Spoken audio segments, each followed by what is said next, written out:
हमने अपना काम करना है, हम उस पर लगे हुए हैं और बहुत जल्द हमारे सभी कैंडिडेट्स की सूची जनता के बीच में होगी। हम तो पहले भी पहले नंबर पर रहते थे। जब भी सूची को जारी करने की बात आई, हमने सदैव किसी का इंतजार किए बिना अच्छे कैंडिडेट्स को टिकट दी, आगे भी। 10 महीनों में 10 विधायक थे, लेकिन अब 5 साल की पार्टी हो चुकी है। किस तरीके से देखते हैं विधानसभा चुनाव? विधानसभा चुनाव के अंदर क्षेत्र के रीजनल मुद्दे हावी होंगे और इन मुद्दों पर निश्चित तौर पर जननायक जनता पार्टी का विजन और मिशन कामयाब हो। हम ज़्यादा सीटें जीत करके विधानसभा के अंदर जाएंगे। सर, एक आम आदमी पार्टी का लेटर काफ़ी वायरल हो रहा है, उसमें जिक्र किया गया है कि आम आदमी पार्टी के साथ जेजेपी का गठबंधन नहीं होगा, लेकिन पहले गलियारों में चर्चा थी कि आम आदमी पार्टी के साथ जेजेपी का गठबंधन हो सकता है। आप क्या कहेंगे? मैंने ना तो इसके बारे में चर्चा की, ना मैंने ये कहा या मेरी पार्टी के किसी नेता ने कहा कि हम आम आदमी पार्टी के साथ अलायंस करने का प्रयास कर रहे हैं। मीडिया ने बातें उड़ाई और मीडिया ने चर्चा चलाई और अब जवाब भी मीडिया ही दे रहा है और आम आदमी पार्टी दे रही है। इसमें जेजेपी का क्या रोल है? ये सवाल और ये जवाब मीडिया का और जवाब आम आदमी पार्टी का है। इसमें ना तो हमने कहा कि हम अलायंस चाह रहे हैं, ना हमने ये कहा कि हम नहीं चाह रहे। आप लोगों ने चर्चा चलाई और आप लोगों ने उसको पूर्ण विराम लगा दिया।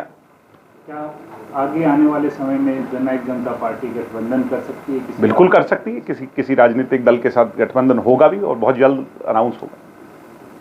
लगातार कांग्रेस की तरफ से हरियाणा मांगे हिसाब एक मुहिम चलाई जा रही है, लगातार रैलियां हो रही हैं, क्या कहना चाहेंगे?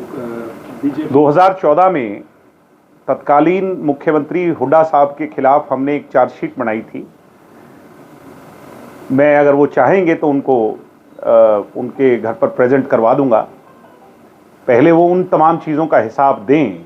हरियाणा की जनता तो मांग ही रही है हिसाब, मगर हुड्डा साहब पहले अपने गिरेबान में झांक करके उन तमाम चीज़ों का हिसाब दें। हज़ारों करोड़ों लोगों का रोज़गार छीनकर, उनका स्वपन छीनकर रिलायंस जैसी कंपनियों को कौड़ियों के भाव बेचने वाले हुड्डा साहब, रॉबर्ट वाड्रा और राहुल गांधी, सोनिया गांधी के खजाने भरने वाले हुड्डा साहब किससे हिसाब मांगेंगे? और 2-2 फुट के आलू उगाने वाले दीपेंद्र हुड्डा किससे हिसाब मांगेंगे? ये बड़ी हास्यास्पद सी बात लगती है। आज कभी हिसाब मांगते हैं, कभी विनेश को राज्यसभा भेजने का प्रोपेगेंडे की बात करते हैं। ये लोग बौखला चुके हैं और इनकी इनफाइटिंग, कांग्रेस की इनफाइटिंग, अंदरूनी जो लड़ाई है वो इनको ले बैठे। सर, दुष्यंत चौटाला का भी एक ट्वीट सामने आ रहा है जिसमें विनेश फोगाट को राज्यसभा के लिए देने की बहुत अच्छी बात है और हमने अगर और मगर में बात नहीं की। हुड्डा ने कहा कि अगर मेरे पास विधायक की संख्या होती, हमने कहा अगर और मगर की बात नहीं, राज्यसभा भेजना चाहिए। अगर सचिन तेंदुलकर जा सकते हैं, पीटी उषा जा सकती हैं, तो ये क्यों नहीं, विनेश फोगाट क्यों नहीं?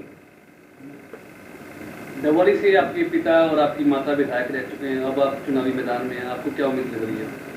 दवाड़ी हमारा गृह क्षेत्र है और दवाड़ी का प्रत्येक कार्यकर्ता चुनावी मैदान में है। मैं नहीं हूं, मेरे से आगे भी प्रत्येक कार्यकर्ताओं की फौज है जो इस लड़ाई को लड़ रही है और हम जीतेंगे। दवाड़ी पहली सीट होगी जो दुष्यंत चौटाला के कोटे में जाएगी।